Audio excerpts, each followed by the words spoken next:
Good evening. Good evening. It is the last of 30 talks. And it's good that we're ending with the Pseudo-Dionysius' great work, the Theologia Mystica. It is something I enjoy very much. It's a very short work. I've made copies of 2 translations for you. And what we're going to do is open it up, take a look at it, and see how it's built, because we're going to go someplace with it. But first, why is there a problem? Why is there a theology of mysticism? Why is it theological, mystical treatise? We could ask it in another way. There should be any theology at all. Just mystical? Just mystica? Yeah. Mysticism. No. The reason you need a theologia is to have a mysticism. That's where we're going to have to. I'm going to reconvent. Good. Let's make it even clearer. All right. This is really the need for theology in order to have a mysticism. Not any theology, but a Platonic theology. Because there is an underlying problem that makes theology necessary. Not to anyone, but people are going to play this game. Here's the problem. Here is the central problem. And I think this is the only problem there is.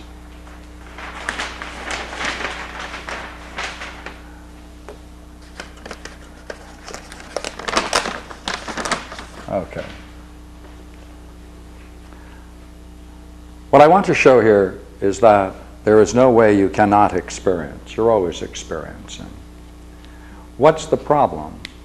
And that is, what we believe we can do is to function with that experience in such a way that we can preserve the experience itself. We think we can function with it because we think we have grasped the nature of the experience, and so we can function with it without impediment and difficulty. That's not the case. All right, here's the basic theory right here, see? The reality is that we have a filter, and this filter is highly interpretive, and therefore we don't really experience things directly. We experience it through that filter.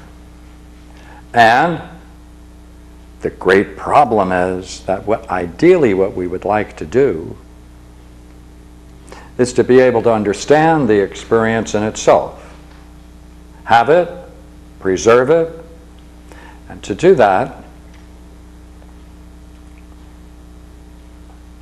to be able to do that, really means that that filter is not there, the screen is not there, that we've been able to eliminate it.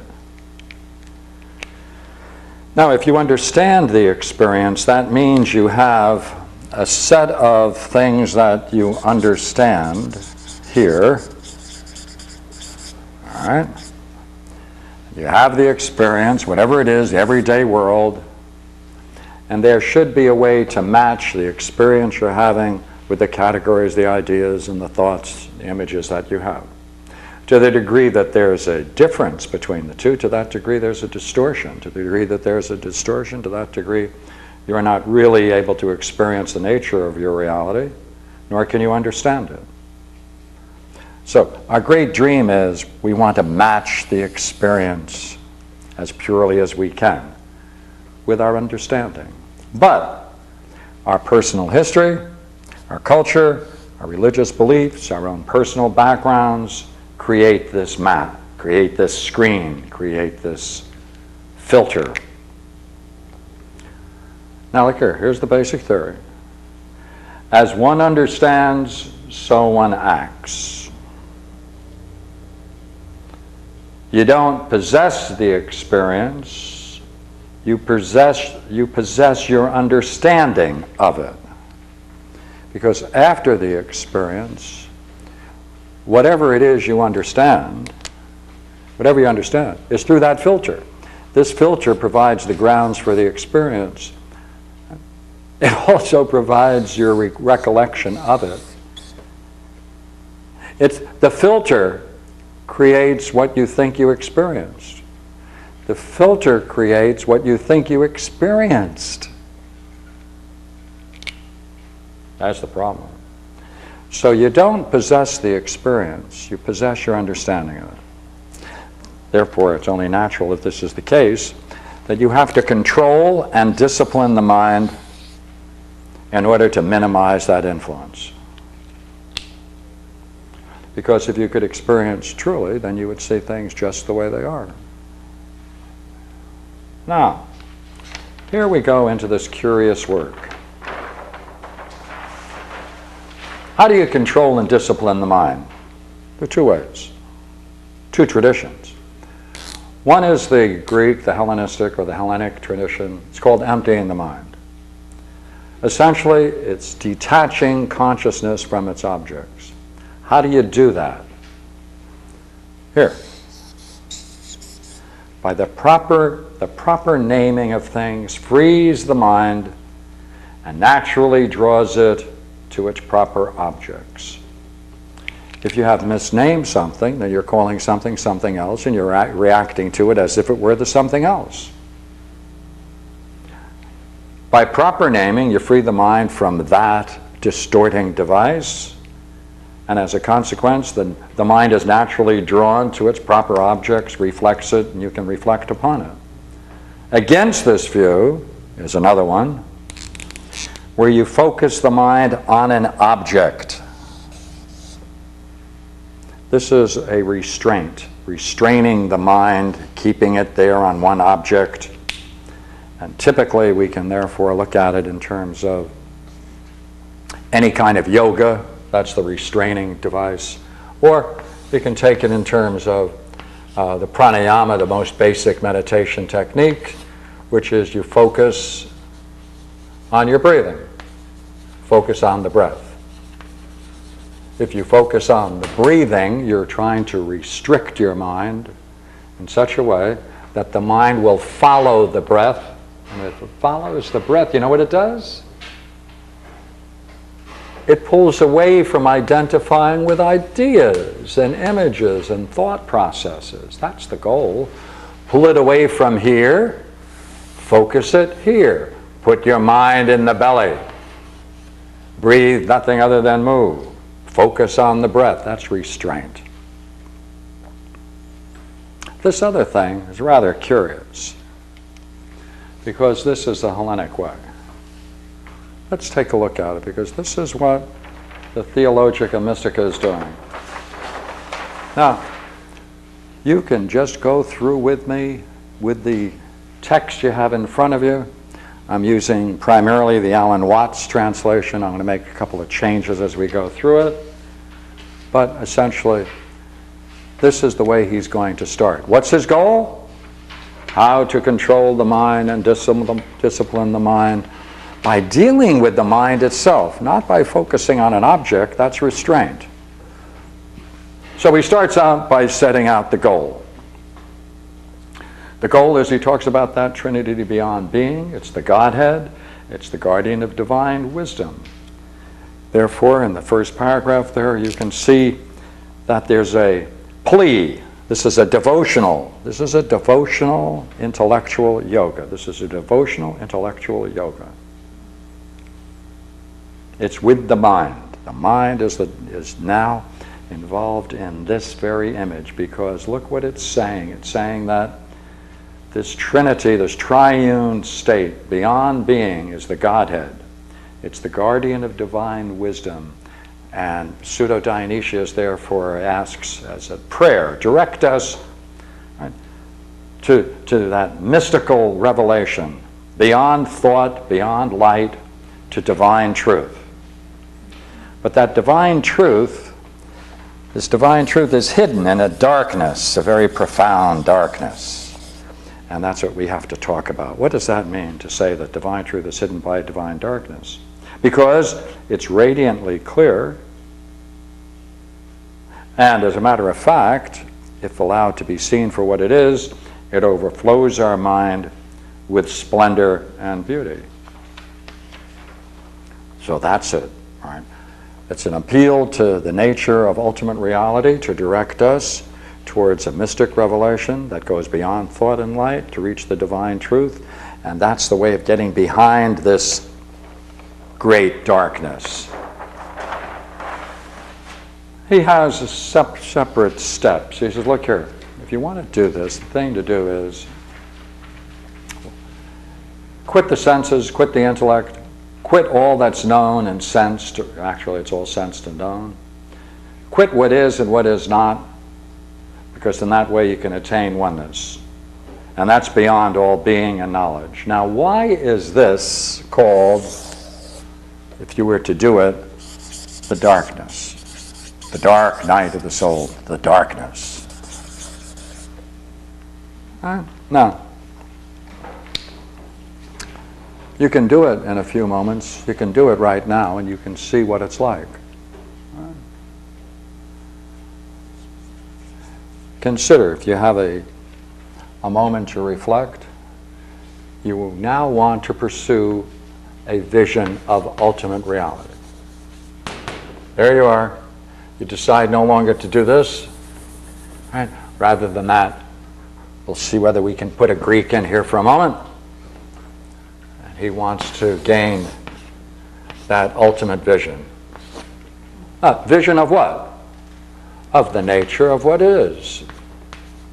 Right? You have to get a vision of the nature of what is, truly. Right? The nature of what is. By the way, because you want to reach the reality, the ultimate reality. Well, no. Have to give that up. You see, you can't deal with what is. That's out. Okay, you're still after your quest, aren't you? Okay, don't go the other way either. Don't think about that it's not.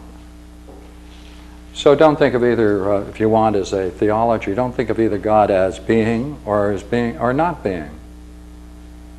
All right? Now, you still are going to pursue this, are you not? Going to pursue this. Good.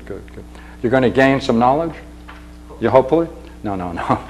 No, you have to quit all knowledge. Oh, quit. Oh, yeah, you have to quit all knowing. Right? Okay, you still are going to try something though, aren't you? Yes. Right? You still have the devotional urge, do you not? Yeah. Good. Now, would you restate what it is we're going to do now? And let's see whether you can obey these 4 points. Okay, here you are in this beautiful picture.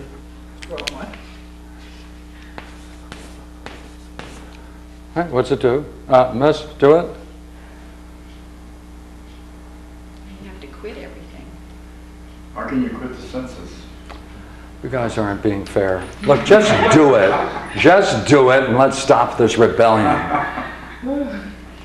You are not going to in any way concern yourself with the senses, are you? Good. You're going to forget about using the intellect, aren't you? Good. And you're not going to deal with anything sensed. You're not going to deal with any kind of knowing, are you? No knowledge. Good. And you're not going to deal with what either is or is not. You don't eat, you don't sleep, you don't think, you don't...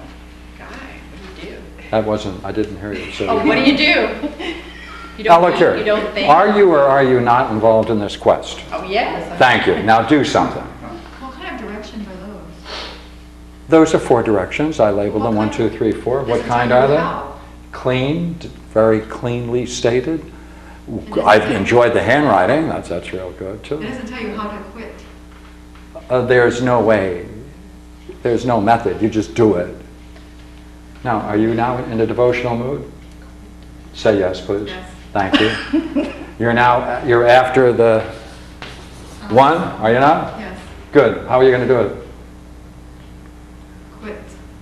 What? Just quit. Just quit. Pardon me, that's not. Quit.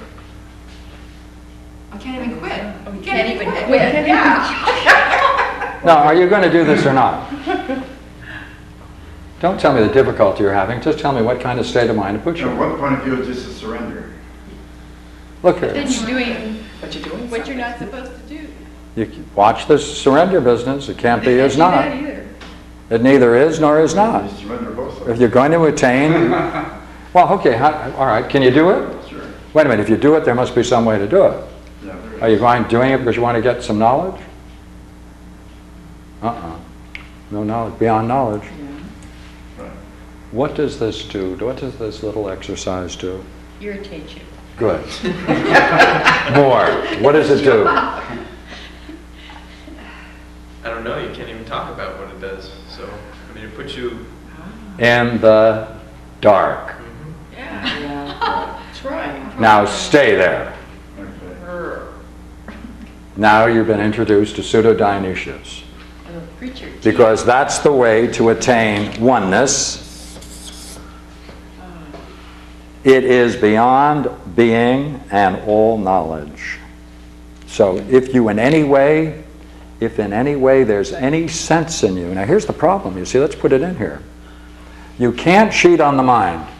If there's a little subtle idea in here, in your mind, that you know that there really is something you want, but you're not supposed to say that you want it, and therefore, you just do it, and that's the game. No way. Illegitimate. So not the slightest tendency, not the slightest, subtlest belief must operate in this game. So it'll irritate you. Good. Where are you going to get into? The dark night of the soul. Quit Good. irritation. Okay. Good. That's the way. Good. Now that we have that goal clear in mind, we can talk about the cause of all things.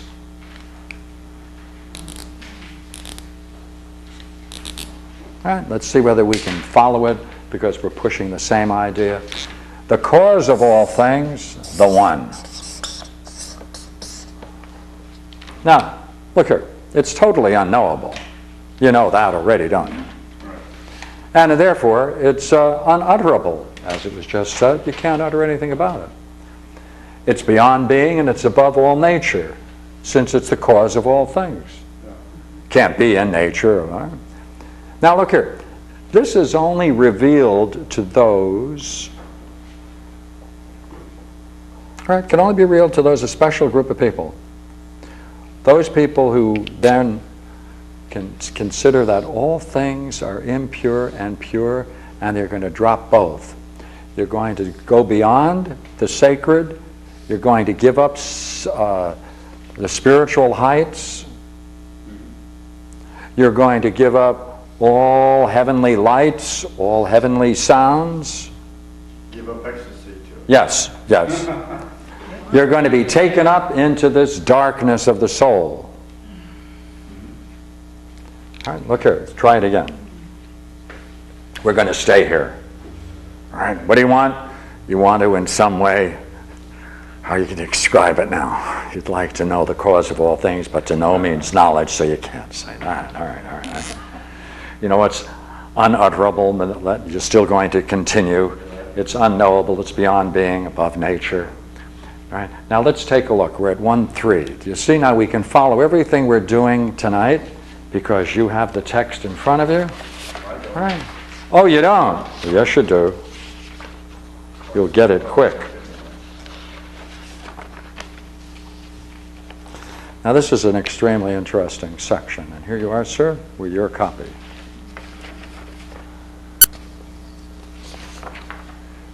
Again, this is an Alan Watts translation.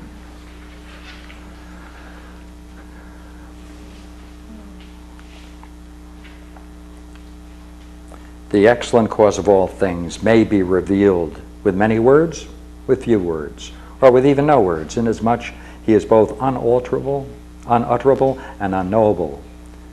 Because beyond being, he stands above all nature. He is truly revealed, without covering, only to those who pass above. You have to pass above all things that are pure, all things that are impure, above. You have to pass above them and beyond them. Would you agree we're on page 27? Notice the language. All right? You have to go beyond all climbing of sacred heights. You have to leave behind all heavenly lights and sounds, supernal discourses. And watch, and are taken up into that darkness where he truly is, who is beyond all things. This will get you here. Look here. If you do that, this is what it's promising. If you're able to do that, this will by itself take you up into that darkness to him who is beyond all. This is the method. But you can't indulge in any of these, can you? The implications of these. Now, Pseudo-Dionysius is very, very important figure. Probably the most important thinker there is in the whole Western European tradition. He framed theology for Christianity. He framed it all for St. Thomas Aquinas. He framed it all for the great thinkers. And he's been repudiated because they discovered it was a forgery. But the works are astonishingly profound. Watch what he does now. We're now going to see how clever this man is.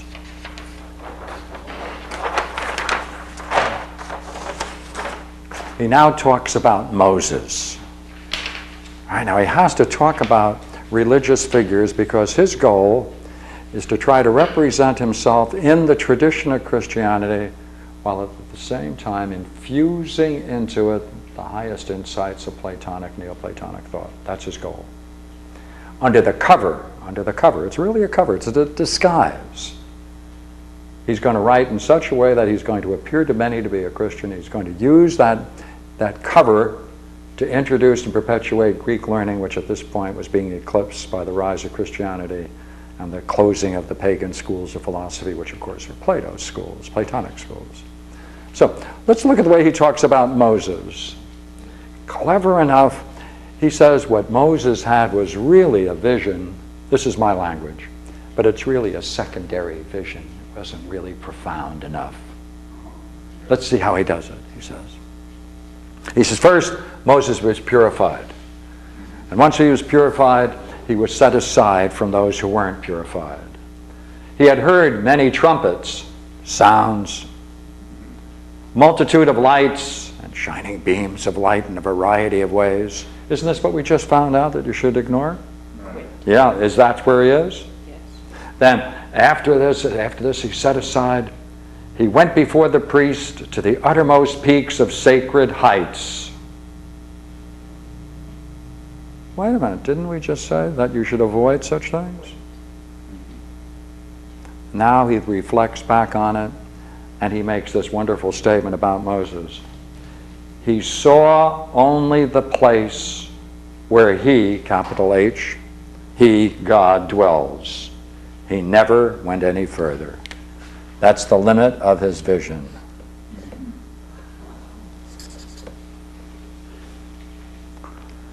He saw only the place where he dwells, going this way. And then he has another great line. Well, all of these spiritual experiences are merely images of things subordinate to him because he transcends them all. Now, all of this, however, may be known of the mind. All this can be known. This can be known. This can be known. This all can be known. But what was known is only the place where he dwells, not where he is. That's where, in other words, you found the bed, the body's gone. That's what. You found the coffin. You know about it. Gone, right? Open the coffin, nothing there. Those are all images of things subordinate That's right. to him. Only, what? Okay, Yeah, yeah. okay. Yeah, I just wanted to make sure. Those What- are all images that, Yeah. of things subordinate to the He, Okay. to the one, or All right. I just wanted to make sure. Now, notice what he's doing. He is structuring it in such a way that what he is going to say is going to have a higher status than Moses. He's placing himself on top of and beyond Moses. Is that great? All right, here it is. So therefore he has to say then, all right, if that way fails, then what is the manner to be united with God? And that's the method. A very interesting method. Right? Take away all things from him. Now, you know what that means? Whether you like it or not, everybody, especially you,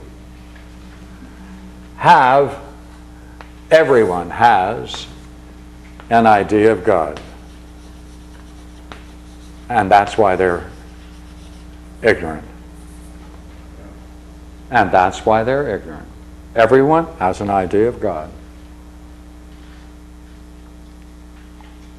Now, that idea of God or ultimate reality is nothing other than the screening device. Right. I agree. That's the problem. So, look here. Then what, if that's the case, then what is the manner to be united with God? That's easy. That's easy. That image, whatever image you have, take away from him everything. Whatever image you have of God, it's wrong. Now that means you have to discover it. It means you have to admit to yourself that you have it. It means you have to admit in one way or the other that there is such an image in your mind, and everyone has one. And the people who have the most, some of the most interesting images are atheists. They call themselves Right. fundamentalists. So. Yeah, one of the most interesting ones, right? Because they think he doesn't exist. Yeah. And they're right. But that's an idea. Yeah, but he doesn't exist the way they think of him as existing. They're quite right. But they don't know they're quite right. The right opinion would Yeah, the idea that they have of him, it's quite right. It does not exist. Right. Yeah, quite true. But we have to get it out, have to discover it. So now how do you discover it? He says, look here. You have to look at it in particular. You have to look at this image. And you have to go from particulars to universals. That's the way you're going to proceed, right? From particulars to universals. Like, if we could gather one, let's see if we can do it this way. When you think about God, which one of these comes natural?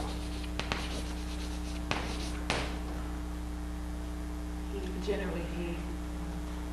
Got to strip that away. All three.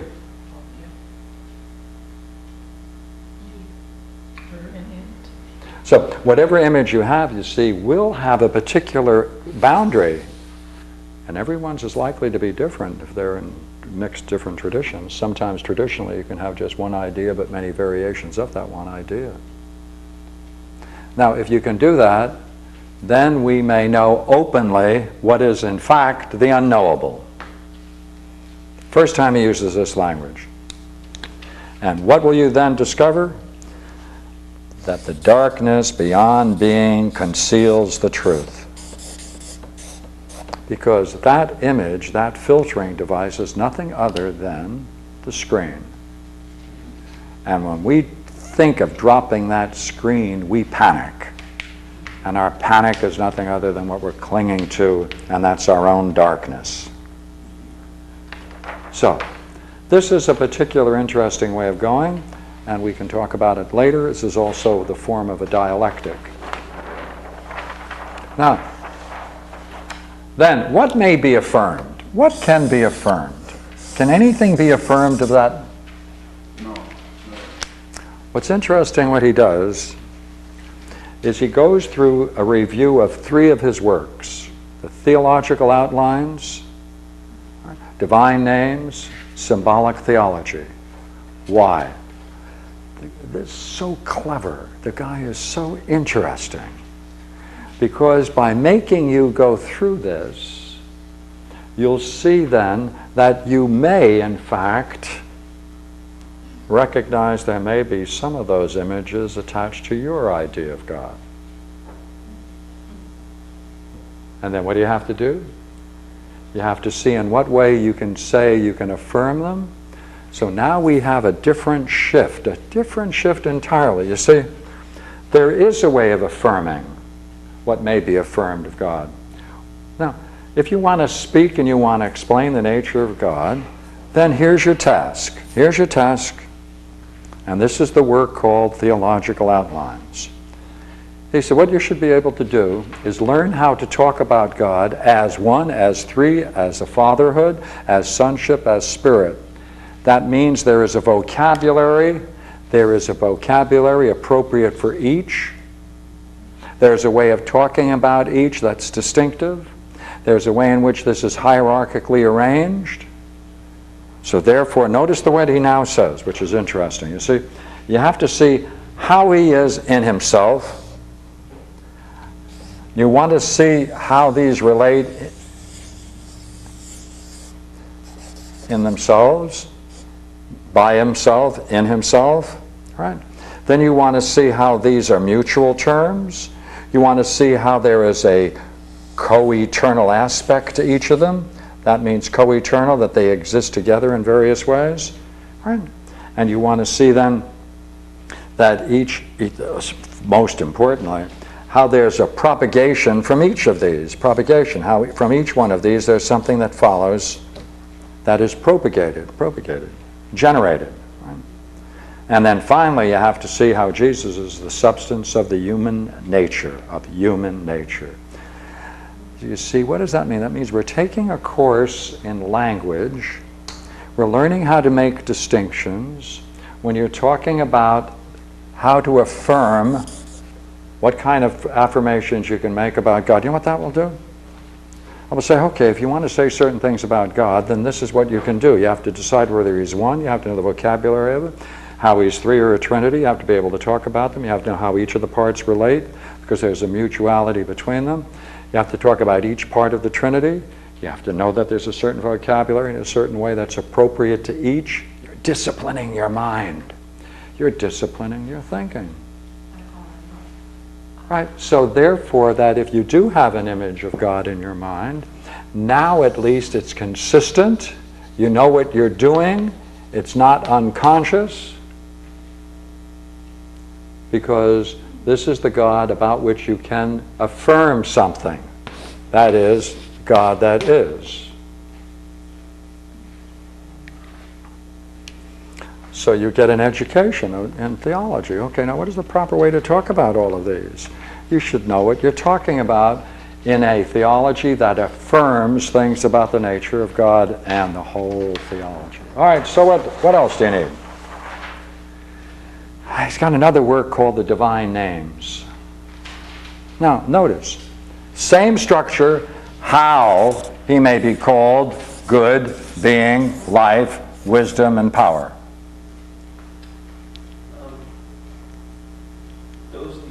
Those names that you have up there are different, or those terms you have up there are different than the ones you just had. Because the other ones are theological terms. These are philosophical.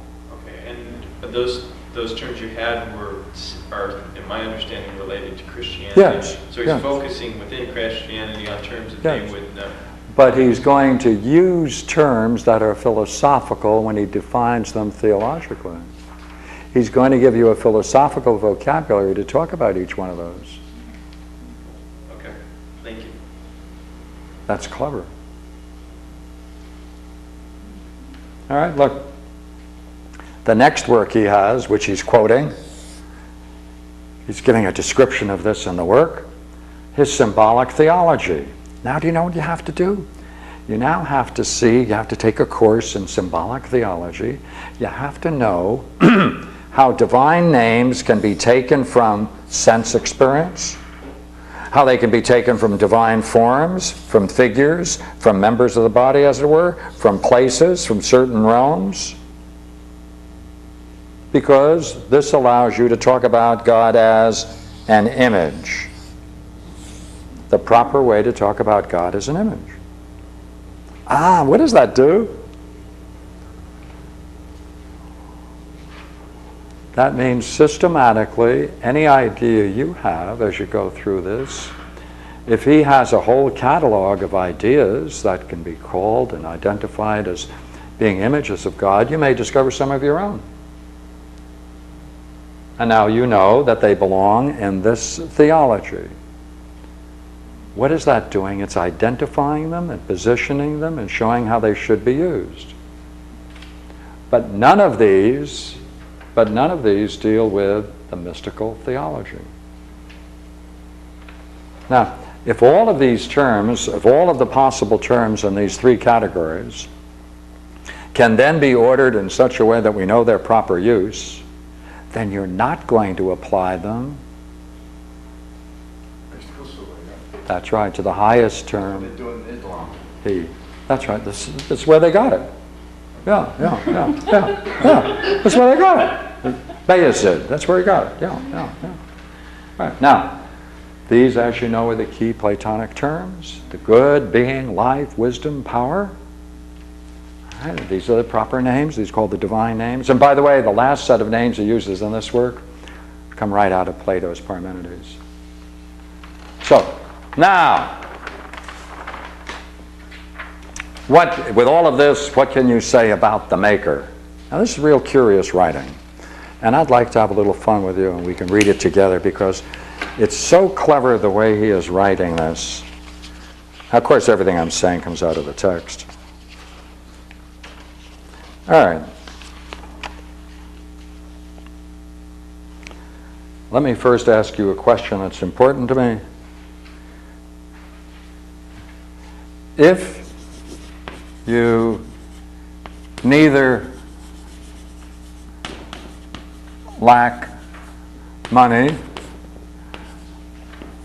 nor a car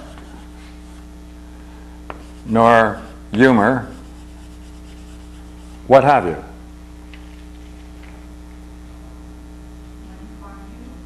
Thank you. Say it louder. Very good.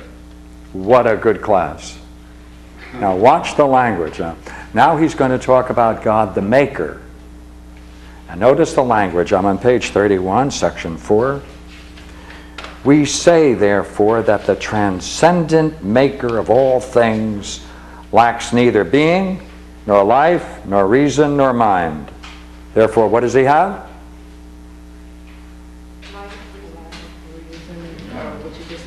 That's right. These are three trinities. These are three, right? Each one fits together, right? Each one fits together,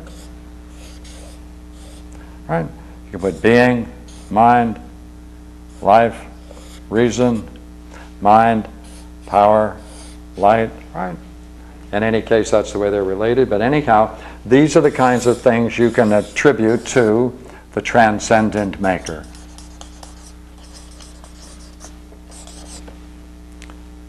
Now, it's a transcendent Maker. It presupposes that the transcendent Maker must be making something. Wouldn't be called a maker. So he has to have some kind of existence, has to have some kind of life, has to be able to make. You have to have some kind of reason if you're going to make whatever it is you're going to make. Right? Presupposes a mind, does it not? And some power to do what you're doing, and must be in some way involved in sufficient light to know what you're doing. Agree? That's the same idea as omnipotent, omniscient, and omnipresent. That's where we're going. All right. So therefore, this is what you can say about a God that is a transcendent Maker. Transcendent. D-E-N-T. Right. Right. In the rush of... Now, look here. It's only now that he returns to the subject, the last section. He partakes not of the intelligible things, who is preeminently their Maker. These are all intelligible things. These are all intelligible things. These are all intelligible things. He partakes not of these things, who is preeminently their Maker. But he doesn't partake. He partakes not of these. Therefore, would you not agree? If he doesn't partake in them, these will be denied. Would you agree? Would you agree? Well, then we should be able to find it very easy to read, should we not? Yes, would we not? You don't have to. Why don't you read and tell us? Section 5, page 32. Read it out loud. Before you go there, I thought that you said those are the things that those are what you can say of the maker. And I was saying no. Yeah. Right. Yes. Yes, these are the things you can say about the transcendent maker. But then you're saying that he doesn't partake of those things. So you can't But say those. if he doesn't partake of these intelligible things, then I cross them out. Right. Then you can't say that of the maker then. Pardon me? Then you can't say that of the transcendent maker then. Well, if there is a transcendent maker, he stands apart from the things that he's making. Right. Would you agree? He neither lacks this, or this. Yeah. Thank you, that's what he says. Now, if we want to say that now we're talking about him in the highest sense, and now we're saying he partakes not of these things. He has right? In other words, it's like an artist. He paints a picture. He's The beyond. picture is, he's beyond the picture, but the picture embodies everything from... Oh, I thought those are the things that he has in order to paint the picture. He's not being life, freedom. Pardon? Do it again. I thought those are the things that he possesses in order for him to paint the picture. These are the things he must have to be a transcendent maker. Then why is it that you then say that he partakes not of those things? Because now we're talking about a higher aspect of God than as a transcendent maker. In other words, the painter is not the canvas. Even though the painter painted the canvas. But this it's isn't not the canvas. Those are the things that he can't paint unless he has being, life, reason, mind, power, and light. Yes. By the way, do you think there might be something higher than a transcendent maker? Transcendent maker? Yeah. I don't know. Well, assume for the moment there is. Okay. All right? Okay. Good. Then you wouldn't use those terms to describe him, would you?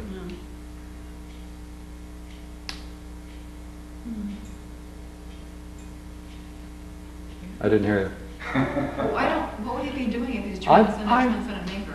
Pardon me. Transcendent. Will you assume for the moment that there's something higher than a transcendent maker? Okay, awesome. Thank you. If there is something that's higher than a transcendent maker, then he can't be participating in those things that he transcends. All right. Okay. If that's the case, and if that's what he's saying, we should see that each of these are being denied Okay. when you're talking about something that is preeminently beyond it. Try reading first. Okay, number 5, that he partakes not of intelligible things, who is preeminently their maker. Going yet higher, we say that he is neither a soul nor a mind. Oh, wait a minute. All right. Not a mind? No. Go ahead. Nor an object of knowledge. No, not an object of knowledge. Go Neither ahead. has he opinion, nor reason, No reading. nor intellect. All right. Neither is he reason, No. nor thought, nor is he utterable, or knowledge. Neither is he number, order, greatness, littleness, equality, inequality, likeness, nor unlikeness. Neither does he stand, nor move, nor is he quiescent. Neither has he power, nor There is goes power. There goes light. nor light. Neither does he live, nor is life. Neither is he being, nor eternity, nor time. Nor is his touch knowable. Neither is he knowledge, nor truth, nor kingship, nor wisdom, nor oneness, nor divinity, nor goodness. Neither is he spirit, as we can understand it, nor sonship, nor fatherhood, nor any other thing known to us or to any other creature. Neither is he of things which are not, nor of things which are. Neither do the things which are understand him, as he is in himself, nor does he himself understand them, as existing in themselves. Neither is there utterance of him, nor name, nor knowledge. Neither is he darkness, nor light, nor falsehood, nor truth. Neither is there any entire affirmation or negation that may be made concerning him. But on the other hand, we make affirmations and denials of those things which are less than him, and follow from him. But of himself we neither affirm nor deny anything, since he who is beyond all attributes is perfect and alone, the cause of all, beyond all negation, the height of that which entirely is free from all and beyond all. What does that do? What does that do? If you're still involved in this quest, what does that do? What does that do? Mute you. You don't have anything to say. Right. Stay there. You have nothing to cling to. Right, that's right. You ain't got nothing to cling to. That was even too much. That's right. Ah, right. There may not even be a you that's clinging. Right, good. Now look here. Right. Now, if you wanted to explore any one of these terms to see what he means by them, in order to see the context in which they occur in the system, then you'd go into a work called the Divine Names. Then he would then have a discussion on say life, being, reason, any one of these, and then you could see how that idea, life, how necessarily it is included with other major ideas, and each of these are linked in others, so that you have a whole system of interrelated ideas that can represent by one term. You'll see how all of these terms necessarily belong to this, and equally with all the other terms, so you can see that there's a meaningful way in which they can be arranged and related. Hey, therefore, all of these ideas which remained previously, or pardon me, that were previously scattered and unordered, now fit into a structure. And now you know when to use them, you know when not to use them.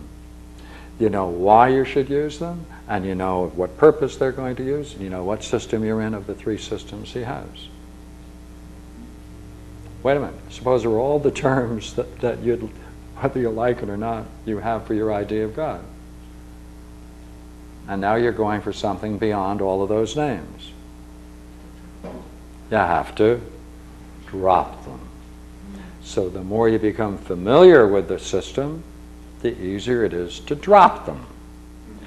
Or you will know where you should apply them appropriately, but not for this highest purpose.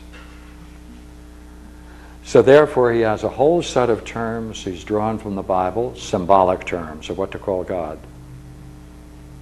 Then he has divine names, like in this case. Talk about them. Right. Now, you also have the theological terms, what we call the theological terms, the Father, the Son, the Spirit, the Trinity, the Three, One.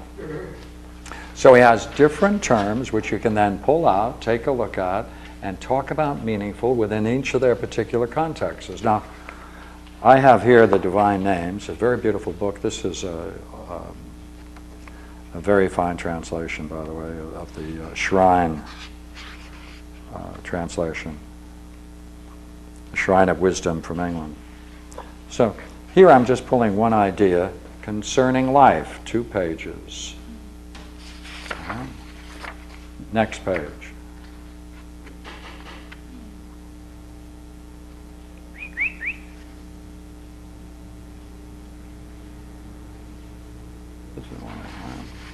Concerning wisdom, intellect, reason, truth, faith.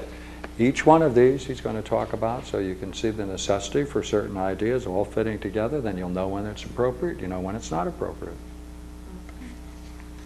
Therefore, as it builds, you find what's appropriate, and as you're working up, you're left with fewer and fewer terms. Since you've already concerned yourself with a certain set, you've been able to identify them. You see in what kind of universe they're proper and which ones they're not.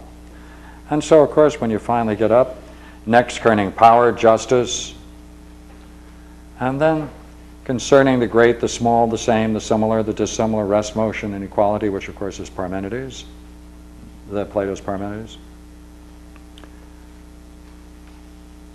Concerning peace, what is meant by being itself, life itself, power itself, which is from Proclus. And the God of gods, King of kings, Lord of lords. The last chapter concerning perfect and one. And when you're left with it, you're left with only 2 words, perfect and one, and then each one of those drops out, so you're left with nothing. Oh, at the end of, really, at the end of the book? Yeah, yeah.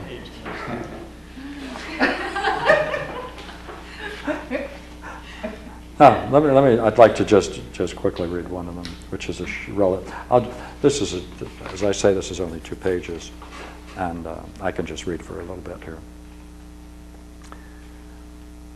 Now let us praise the eternal life from which comes life itself and all life, and from which is imparted to all things, howsoever they participate in life, the life appropriate to each. Now, he's going to take the idea of life now, and he's going to put it in different categories. First category. Now the life of the immortal angels and their immortality, their indestructible nature, their angelic perpetual motion are and subsist from it and for its sake. Wherefore they are called ever-living, immortal, and yet not immortal, because they have not from themselves their immortal being and eternal life, but they proceed from the life-giving cause which creates and sustains all life. He's now going to go through a philosophical exploration of why you have to use terms in a certain way and understand them in a certain way. That's what he's doing. I'm going down to I'll just hit a couple of sentences from each paragraph.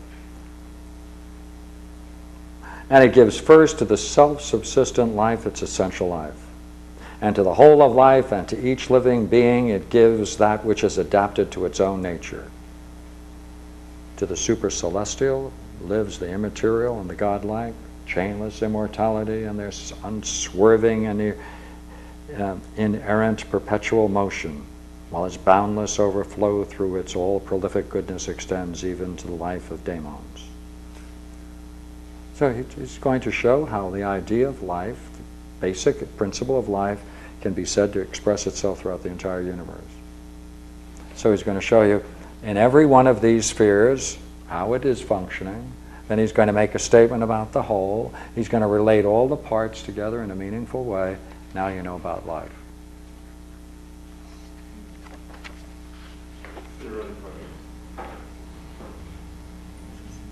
That's Dionysus work. Yeah, these are, yeah. And interesting enough, they're very thin books. Like you have the whole mystical theology in 5 pages.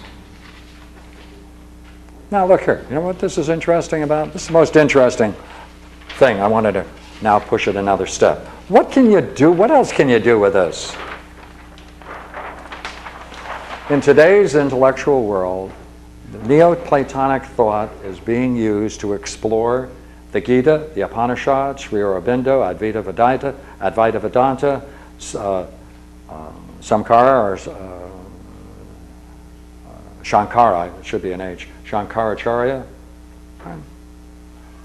It's also used to explore Judaism, Hindu thought, Buddhist thought, Gnostic thought, because this is the basic intellectual structure that is meaningful within itself, where all the terms are appropriate, interrelate to one another, have a mutual coherence together. Therefore, any system, to the degree that it's going to be intellectual, must not necessarily fit within it and can be used to explain it. Let me give you a problem here. In Buddhism,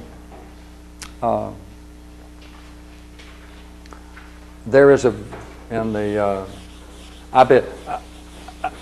Abhidharma school, or Abhidharma Kosa school, they have a very major meditation system of 4 stages. And what they have is a form meditation and a formless meditation.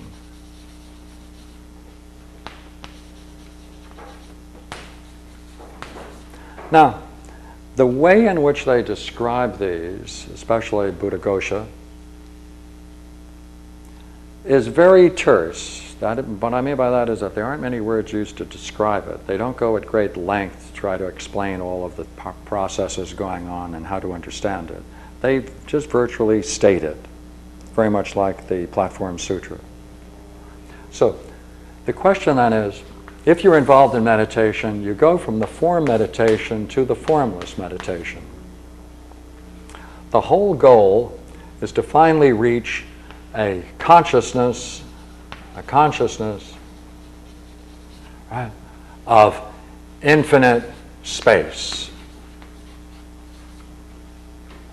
Then the next stage is to then have a formless meditation where you have no longer a consciousness of space. Space drops out, and all you have is a sense of the consciousness being infinite. Then you drop that sense of consciousness, and then you have only that sense of nothingness.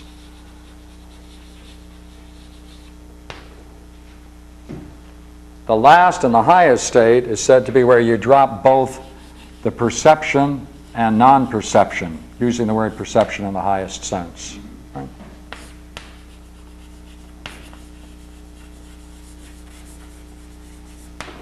Now, in the literature of comparative religion, there are a certain set of very interesting questions. Let me first give you the form meditation. They have Sanskrit names for it, but the way they're traditionally expressed is a lot of more fun. All right, think here of a beautiful.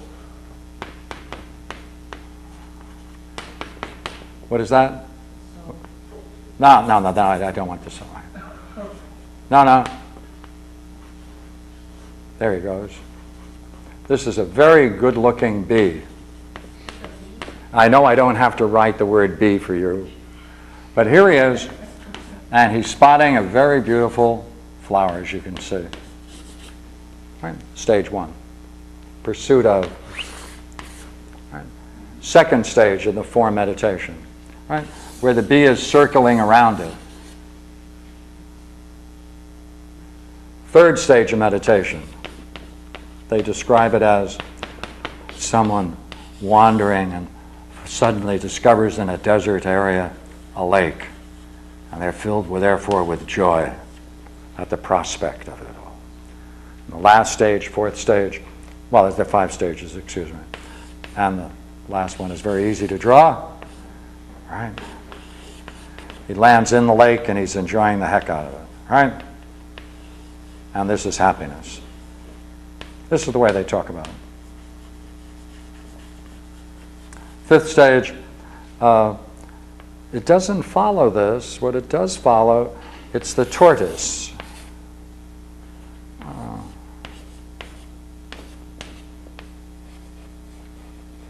There he is. Now, that's called ekagrata. But forget the Sanskrit for a moment. The reason it's chosen is because these are 6 limbs. That's the 5 senses and the intellect. And when you can withdraw into yourself, right, like the tortoise does its limbs, then you are fixed in a state of meditation. And that's called the 5th stage, ekagrata, or called the tortoise state. Now, in the literature, there's a question of whether or not, when I talk about the literature, I mean there are different schools in the Abhidharma school which takes positions about how to understand this traditionally over many, many centuries. And they argue this way. Some say, all of these are merely this.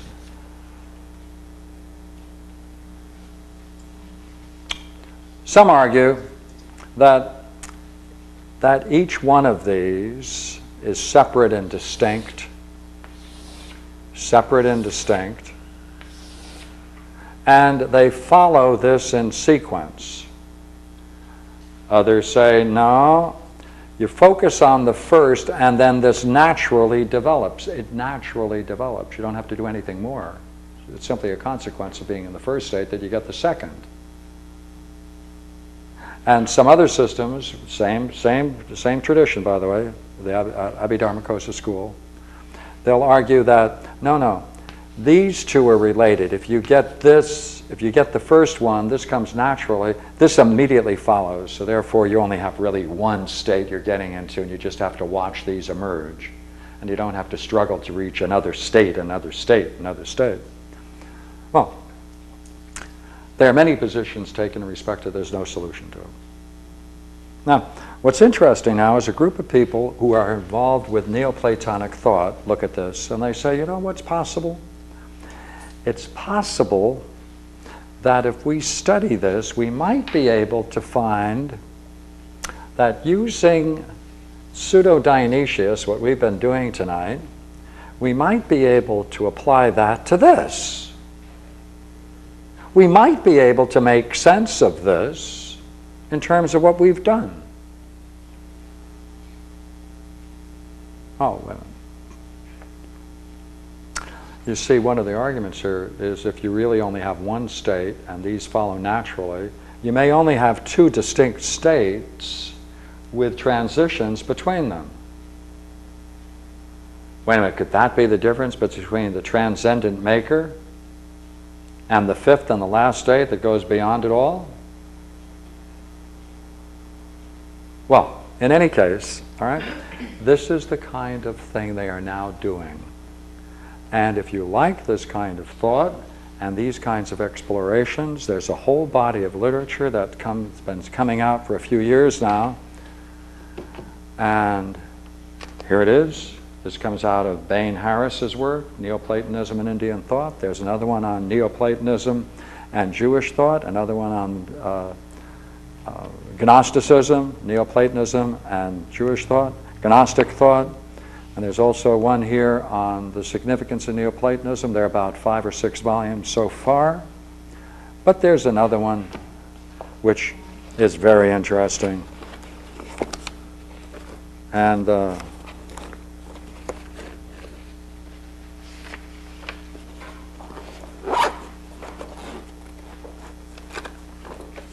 all right.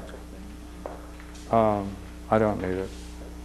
I didn't bring it, but I have a note on it, and I can read you the note.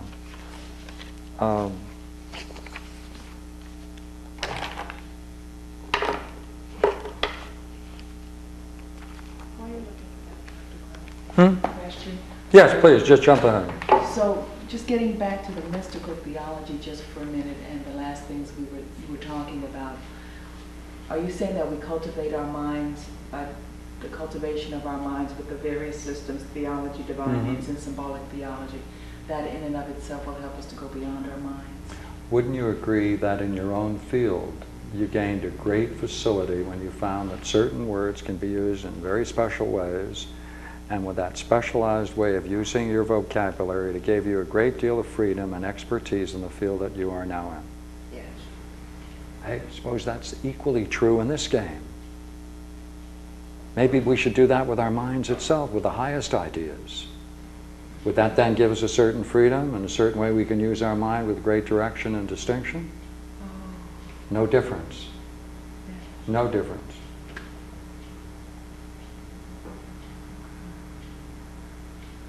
So he's taking the highest object of thought, idea of God, and saying that is so significant for the human mind that all of the ideas that are associated and attached with it cause all the problems we have. By properly identifying them and knowing how they should function, that allows us with a certain discipline and control over the very ideas that previously went at random or out of personal personal history, religious background, family backgrounds, things of that nature. So I have a question. Sure. Yeah, right next to formless meditation, it looks like there's 2 words the same, consciousness. Consciousness of infinite space, Oh. infinite consciousness, nothingness. Oh, I see. Right, okay. Now, this is a very fine article by the name of Rodier, R-O-D-I-E-R, in this series on Neoplatonism and the Hindu tradition. Let me give you his conclusion. If this analysis is correct, then not only does the parallelism between meditative accounts based on radically different metaphysics suggest that each account might have a common factual basis. a suggestion so brilliantly developed by a chap by the name of Wallace, W-A-L-I-S. But the structuring of the Neoplatonic account provides an answer to the inclusion of both the form and the formless meditation states in the Buddhist scheme, as well as suggesting that the account given by Bodhighosa of the structure of the formless meditative states is preferable. That means by using this analysis, you can then go back to the different positions the Buddhists have, and you can pick out one of them and say it's likely that he's correct. You know what that's doing? That's making it intelligible. It's making it all intelligible. Now, if it can do that with one Upanishad, if that can do this with one sutra, right? And if the same game is going on with the Bhagavad Gita, from the Upanishads, from Aurobindo, all of these, as well as in Buddhism, right? As well as in Gnosticism, as well as in with Judaism, it may be that we're reaching the point where we might be able to say that the Neoplatonic tradition is the only, and you only need one, intellectual system in which each one of these things is partial reflections. And with the proper use of language, we can clear up whatever difficulties there are to bring them all together into a unity. That's where it's going. Is that nice? Who's doing this work and where? Yeah. Well, that's where it's going. I don't know who's doing it. I mean, they're doing it in pieces, but I'm saying put them all together, and that's what's going on.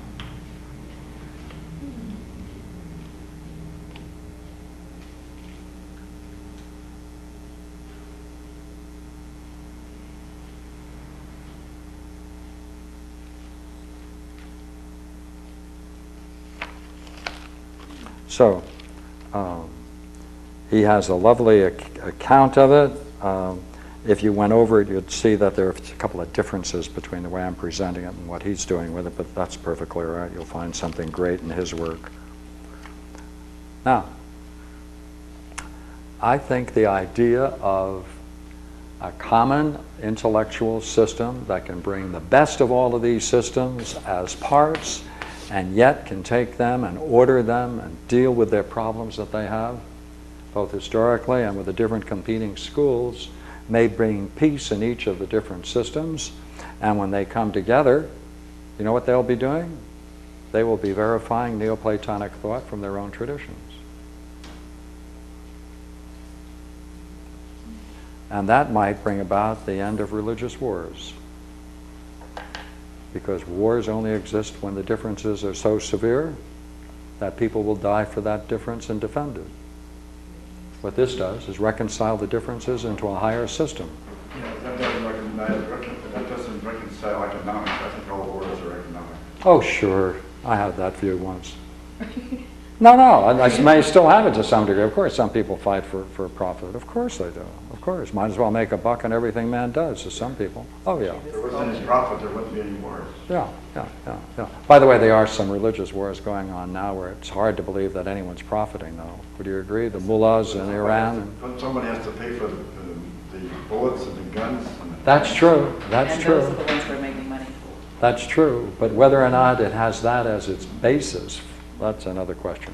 By the way, then let's hope we can eliminate the profit makers as well. I'm not against it. So that's what I wanted to show you tonight. That's where I think all of this is going. And therefore, you can see on the next page, I have nothing more to say. Could you enlarge a little bit on Sri Aurobindo, seeing that this, I'm not really that familiar with Sri Aurobindo. Oh, yeah. You can do quite a bit. See, Sri Aurobindo was trained in Western philosophy, Greek philosophy. Who's this? Sri Aurobindo is one of the great leading Hindu philosophers. Is he still alive? No. And what most people don't recognize or discuss the fact that his early training was all European Greek thought, not Greek and Latin. And he was really schooled in it. His father wouldn't allow him to study anything Hindu until he reached maturity. He was a Hindu in England. His father resented his own traditions, wanted him to become educated and developed along the English pattern. Then he had to recover it himself. By the way, the same as, to a lesser degree, but similar, Gandhi. Yeah. But it's ought to be really a fine study. And I gave Dr. Harris downstairs a whole file of my notes on Aurobindo, which is kind of fun. I used to know a philosopher, Hindu philosopher, that was very much involved in Sri Aurobindo. In any case, one last thing. There is a movement, and it's a Journal of Western Cosmological Tradition, Alexandria, and it tends to bring together a lot of this material. So please, I'll leave it up here for you to see. And these are the books I wanted to take a look at. So very well, thank you for... There was another book you were looking for. Is that related to those? Yes, it is. I was going, yeah, well, I had a Xerox copy. I wanted to get that quote, and I read from the Xerox copy I have on my table. I did want to bring the book out. What was But- the book in the series? Pardon me? What was the book in that series? Rodier's article on, I don't know what they call the formal title to the article, but I can get it for you. No, the article was in one of those books, right? Yes, Which the book one was on it in? Neoplatonic thought and Okay. Hinduism. All right. And I should have kept the title in my notes, but of course I didn't.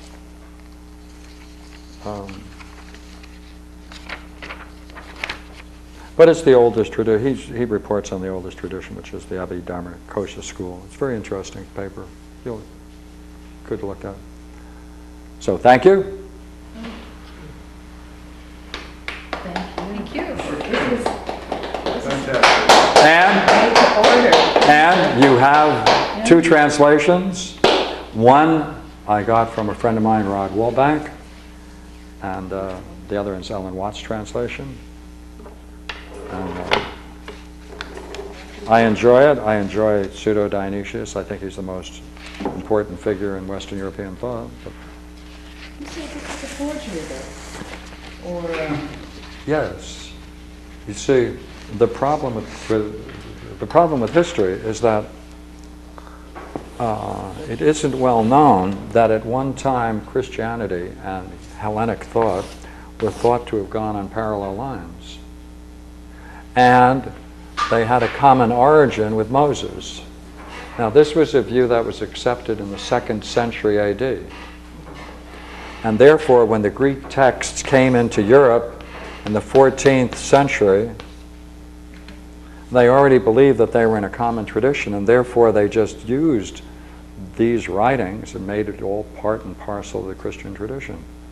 Now, Dionysius, this chap that we're reading from, right? Dionysius was said to have been the companion of St. Paul. That's the way the writings are structured. Now, yeah, and he did all of his writings, and he provided the foundation for Christian metaphysics. St. Thomas Aquinas quotes him about 1,700 times in his writings, which is astonishing. Now, just one last thought. Now, therefore, he was accepted. He was accepted. Played a major role in developing Christian theology. And then in the 15th century, a chap by the name of Valla came along.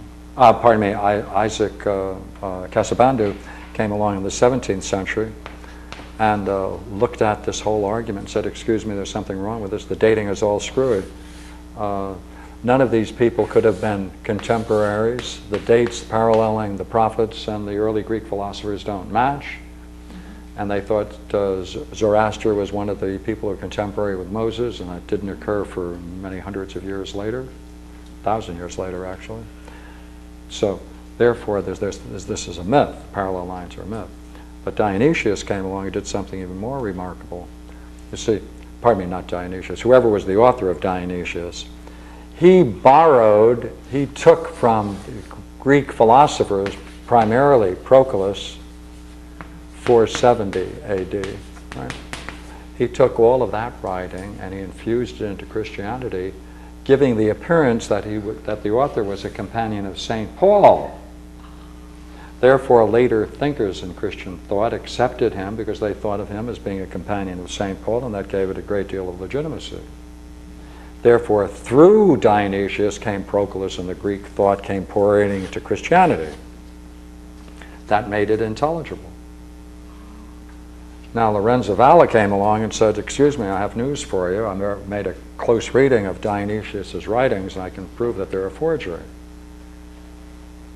Therefore, they rejected all of his writings. But when they rejected it, see, what they did is they rejected all the intellectual basis that made Christianity intelligible. So now you're left with fundamentalism and watered-down Protestantism that can't relate its own teachings to the Bible. Yeah, so that's worthwhile studying. Lorenzo Valla, the influence of Lorenzo Valla, V-A-L-L-A. Major contributor to this whole game, Lorenzo Valla. Yeah, Lorenzo Valla. It says here that this is a letter to Timothy. Yeah. This is the same Timothy that was a friend of Paul, right?